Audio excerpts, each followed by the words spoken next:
I'm going to tell you the secret of how to have a miserable day. Welcome to the Self-Belief Chief podcast. You're here with David Holman. If you haven't done so already, make sure to subscribe to the podcast for the latest episodes, research, information, conversations. We're uploading content all of the time, so make sure to subscribe. Otherwise, let's begin. So we're going to talk about how to have a miserable day. This is a strange conversation to have, isn't it? How to have a miserable day? Well, here's how to do it. You wake up whenever you want to. Doesn't really matter the time, you just wake up whenever. The next step is you pick up your phone. Pick up your phone and immediately go on social media. Immediately observe what everyone else is doing. And that phone gives us 100 positive reinforcements a minute. So it's training our brain as soon as we wake up that you don't have to try. Your brain doesn't have to learn to be resilient or filter information or, reason or be able to actually manage your thoughts and emotions. No. Let your phone just give you information. Let your phone just give you positive reinforcements and make your brain lazier and lazier and less equipped to deal with the struggles of life. So if you want to live a miserable day, wake up whenever you want, pick up your phone straight away, spend a good half an hour on social media, on your phone, just consuming how great everyone else's filtered life looks. Consume that. Yeah? And then get up and don't stretch. Don't stretch. Whatever you do, don't stretch. All that aches and pains you feel in your body, all that tightness, all that discomfort. Oh, yeah. Live with that. Just use those things. Use that pain and discomfort, that tightness, and notice how it feels tight in your back and your neck and it may be giving you a bit of a headache. Do that. And then have something really acidic for breakfast, right? Nothing healthy. Something really acidic so that actually it causes more fatigue in the body. It makes you more tired. Makes you more sleepy. So just eat whatever you want. Something really acidic so that you feel tired, you feel fatigued. That's a good start, isn't it? To that morning routine, right? And don't exercise. Yeah, don't exercise. Don't exercise at all. And allow your brain to do whatever it wants to do. If it wants to think about miserable thoughts, let it think about miserable thoughts. If you want it to think about all the things you're stressed about, think about those things. Don't meditate and try and, channel your mind and have a set of things that you can always go back to that make you feel good.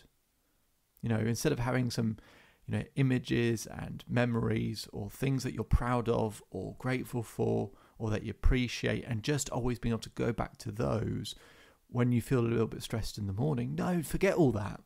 Just do whatever. Do whatever you feel like doing. And then get up and, be slightly late to work.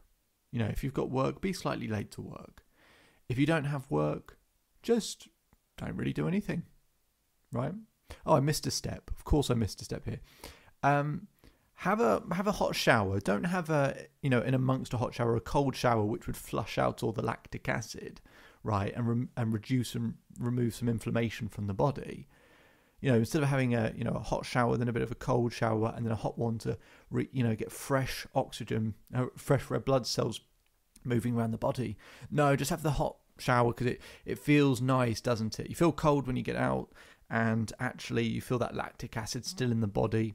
So you haven't stretched, you feel tight, you haven't exercised to improve your conditioning and mental health. The lactic acid is stuck in the body. Keep doing all of those things. And then obviously you're off to work and, you're slightly late to work perhaps. And start with, get your to-do list out straight away of 100 items that you've got that you'll never finish and never complete. And measure your self-esteem by if you complete that to-do list. Or if you're at home, all those lists of things that you have to do, just measure yourself by measure your self-esteem by a to-do list which you never complete. Imagine how that feels day after day, never completing your to-do list, right? And then, wait. Just wait. Don't be proactive and, take charge of your day. Just wait. and react to life, the same life that we often think is unfair and unjust, which it can be, and leave it up to life. Leave it up to life to take control for you and, see what happens and live in that state. Live in that state of discomfort and stress. And then, don't think about asking how other people are doing. Don't check in with them. Don't see how they are and get out of your own head and help them instead. No, dwell on your own thoughts. Dwell on them as long as you possibly can. And when you think it's time to let them go, just dwell on them even more. And live in it and multiply it by 10 and make it feel even worse and make the vision you have in your mind even darker and sadder and more miserable. Don't attempt to think about changing the colours or the proximity of the image in your mind by moving it further away so it feels less threatening. Don't think about how you could actually find a learning experience or growing experience from setbacks and disappointments. No, just complain about the problems. And when you talk to other people, only talk about problems because it's the easiest thing to connect over, isn't it? It's just to complain and talk about problems and allow the other person to do exactly the same. And do that. And do that over and over again. Right? It's fine to talk about feeling down, right? But God forbid you talk about trying to find out solutions, how you can learn from it, how you can grow from it, And actually, if someone else has a problem, don't listen to what they're saying. If you really want to have a miserable day, don't listen to what they're saying. No, stay in your own mind. Don't listen. Don't give them eye contact. Don't pay attention. Just stay in your own world. Stay in your own bubble. That's a good place to be in. And then, don't eat well during the day. Oh, and most importantly, don't have any water, right? Stay dehydrated. If you want to have a miserable day, stay dehydrated. It's a real secret there. You could stay dehydrated. And, gets later in the day and, don't think about contacting friends and family or giving them a call. Just don't wait for them to text you. Don't have a real conversation where you could actually call someone. God forbid we use the phone for the thing it was actually designed to do. No, we'll just go back on it and we'll go back on social media when we get home. And we'll rattle through everyone else's perfect filtered life to make us feel even worse. That's how you can feel really miserable. And then it gets dark outside and you don't keep yourself warm. You start to feel a bit cold. And you just keep scrolling through and you keep telling yourself, why is my life not better? Why is my life not better? Why has everyone else got what I want? Keep going through those steps and those processes, those patterns that make you feel worse. Just indulge in them even further. Keep going with them. And then have a meal way too late, right? And that's not good for you, so that it's going to keep you up all night. And stay on your phone right up to the minute before you go to bed, because that blue light from the phone, which means you won't be in a deep sleep for another 3 hours. If you're going to bed at 11, you're not really falling asleep till 2 a.m. into a deep sleep, a restorative sleep. So you're actually having 3 less hours sleep than you think you're going to have.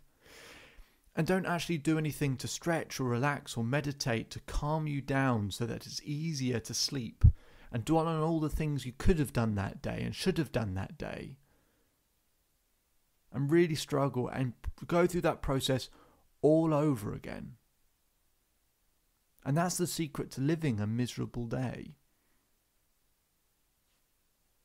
Or tomorrow could be something else.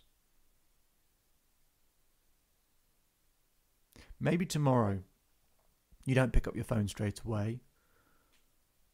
You meditate on a few things, a few memories that you're proud of, that you're grateful for, people that you love in your life, things you do have, successes you've had, achievements you have, characteristics you like about yourself. After you've done that, maybe you have a good stretch, right? You really stretch out your body, loosen it up to get rid of all those cramps and pains. Maybe amongst your shower, you actually have a cold shower to flush out that lactic acid. Maybe before that, you've actually, done some exercise. Maybe you've even just gone for a 10-minute walk, if nothing else. You go to work in good time. You feel fresh. You feel like you've done something. You've achieved something already in the morning. You feel good. You step on the front foot. You'll be proactive. You haven't even looked at your phone in terms of social media or anything else. You check in. You see how other people are doing. You see how they are. You actually reach out to people. You listen. You look them in the eye. You pay attention. You get home, you're happy with what you've done that day. You actually paid attention to other people and the situations they're going through. Maybe you call someone who'd love to hear from you. Maybe you even tell them you love them. Maybe you stretch before you go to bed. Maybe you just don't go on your phone for the couple of hours before. Maybe you do some reading instead. Maybe you learn. Maybe you develop something. Maybe you just listen to something instead. And maybe you go to bed with a smile on your face. And maybe tomorrow is the first day that you learn the secret to an extraordinary day.